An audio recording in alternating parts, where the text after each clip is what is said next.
దూకుతాం రంగంలోకి అని ఎక్కువగా కథం తొక్కి కవాతు చేసిన వాళ్ళకి ఇది సమస్య అవుతుంది. రెండో పక్షం వాళ్ళకి అదేం లేదు కదా, ఉన్న అధికారాన్ని కాపాడుకోవటం, దానికి సంబంధించినంత వరకు ఆ సిద్ధం అని ఇంకోటని వెళ్ళటం, ఆ పనిలో వాళ్ళు ఉన్నారు. వాళ్ళకి ఇన్ని సమస్యలు లేవు కదా, అక్కడ ఒకటే ఏకైక నాయకత్వం కాబట్టి వేరే సమస్య ఏం లేదు అక్కడ. అందుకనే వచ్చింది ప్రాబ్లం అంతా.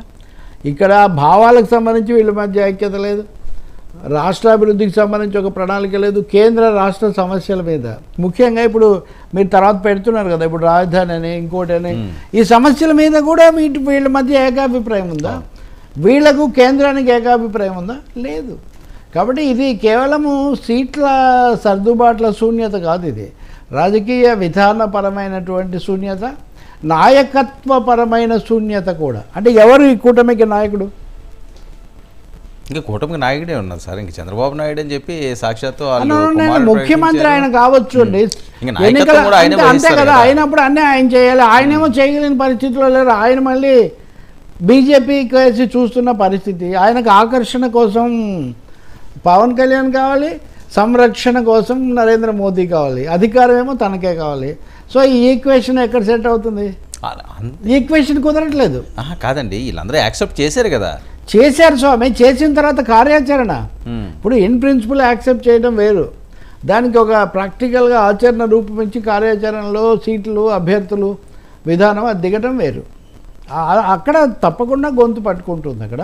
రెండోది బీజేపీ చెప్తున్నవేవో బహుశా ఈయన కొన్ని దానికి ఒప్పుకోకపోవటమో, లేకపోతే ఈయన కనీస కోరికలు బీజేపీ తిరస్కరించడమో దీనికి జరిగి ఉండాలి. దానికోసం ఈ జంఝాటం చేస్తూ ఉన్నారు. రెండోది ఈయన ప్రతినిధులు అక్కడ కొంతమంది ఉన్నారు కదా, ఒక సుజనా చౌదరో, ఒక సీఎం రమేషో, లేకపోతే మధ్య మధ్యలో మన కమ్మబాటో, ఇలాంటి వాళ్ళు కొంత చేస్తున్నారు. ఇది సమయం తీసుకునేట్టుగా ఉంది, కమిట్ కూడా కావట్లేదు ఇప్పటికి కూడా.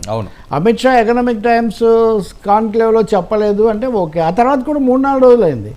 సో బీజేపీ మాకేం హడావుడు లేదా బా, మీ సంగతి మీరు చూసుకోండి అన్న పద్ధతిలో వాళ్ళు చెలగాటం ఆడుతున్నారు. ఆయన కావాలని కోరుకుంటున్నారు పవన్ కళ్యాణ్ గారికి ఒకవేళ అటు ఇటు అయితే బీజేపీ వాళ్ళు ధోరణి కానీ లేకపోతే వాళ్ళ ఆలోచించే పరిస్థితి. ఇప్పుడు ఎంత దూరం పోయారంటే మీరు కొన్నిసార్లు మీరు ముందుకు పోవాల్సిందే కానీ వెనక్కి వచ్చే పాయింట్ ఆఫ్ నో రిటర్న్లో ఉన్నాడు చంద్రబాబు. ఇప్పుడు పవన్తో ఎప్పుడో ముడేసుకున్నారు, బీజేపీతో తనే వెంటబడి కలిసి వచ్చి ఆ మీడియా హైప్ చాలా ఎక్కువ ఇచ్చి ఇదిగో అయిపోయింది. జైత్రయాత్ర కూడా సాగుతుందన్నారు ఆయన.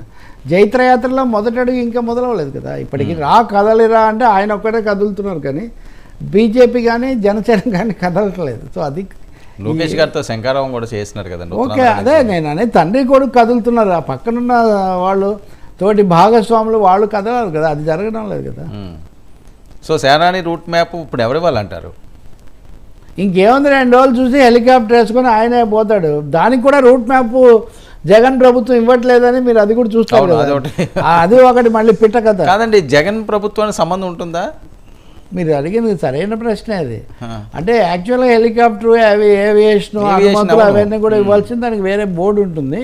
కానీ స్థానికంగా అక్కడ హెలిప్యాడ్ లేకపోతే ఇట్లాంటి వాటిలో లోకల్ పోలీస్ ఉంటుంది. ఏది ఒకసారి దిగిన తర్వాత ఎక్కడ దిగాలి, ఆ చుట్టూ లా అండ్ ఆర్డర్ ఎట్లా ఉంటుంది లేదన్నది అది సమన్వయంతోనే జరుగుతాయి ఇవి. అటు ఏవియేషన్కి సంబంధించిన వాళ్ళు ఆ డిపార్ట్మెంట్స్ ఇవి కూడా. కానీ అది అసలు జరిగిందో లేదో తెలియదు, ఇది ఇంకొక దుమారం కొత్తది. ఇప్పుడు మీరు చూడండి, వారాహికి కూడా ఇదే జరిగింది కదా. దీంట్లో మీకు ఒక ఫార్ములా కనిపించట్లేదా మీకు? ఇప్పుడు ఒక ఫార్ములా జరిగింది కదా, ఇదివరకు చెక్ పోస్ట్ దాటనివ్వకూడదు, ఇది మిలిటరీ లాగుంది, అది ఇది అన్నారు. ఆ తర్వాత వారాహి మీద ఆయన హాయిగా విహారం చేసి వారాహ విహారిగా అనేక విషయాలు చెప్పారు. ఇప్పుడు హెలికాప్టర్ కూడా ఆ మాత్రం ఇప్పుడు హీరో వస్తున్నాడు అంటే దానికి సంబంధించి మ్యూజిక్ డిమ్మని పైనుంచి రావటం, ఇదంతా 6 అడుగుల బుల్లెట్ అంటే ఆ లెవెల్లో అవన్నీ ఉండాలి కదా. కాబట్టి ఇవన్నీ ఇందులో కొంత బిల్డప్ ఉంటుంది, కొంత హైప్ ఉంటుంది, కొంత వైసీపీ వాళ్ళు కూడా ఏమంత తేలిగ్గా వాళ్ళు కూడా చాలా ఒప్పుకునే రకాలు కాదు కదా.